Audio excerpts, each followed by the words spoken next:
Have the some keyword as you have seen here, like more, right? Because of this more, I have used the plus sign. Okay, so the same way there are some keywords. Those keywords are the important keywords. Okay, for example, if we are talking about addition, okay, so for the addition, Samriti, please mute yourself.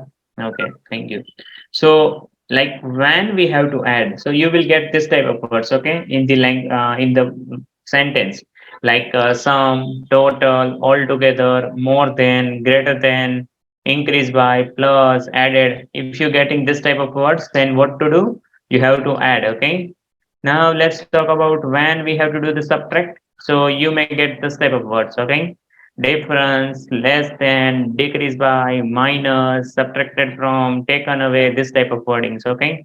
If you have this type of wording, it means what to do? Subtractions, okay?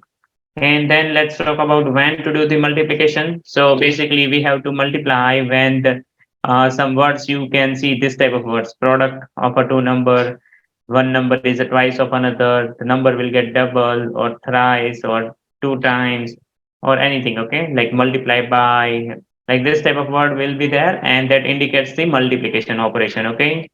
Now let's talk about this division. So you may find this type of wordings like quotient, divided by, divided into, shared equally. Okay. Okay. So basically up to this, fine. Now you can see equal sign when we have to use the equal sign. So for that we have this type of wording like is equal to, equals, yields, results in, the result is the same as. So this type of words are there. Okay. Up to now, clear everyone? Like these are just the words, okay? If you find the right side words, then it means you have to do the left side operations, okay?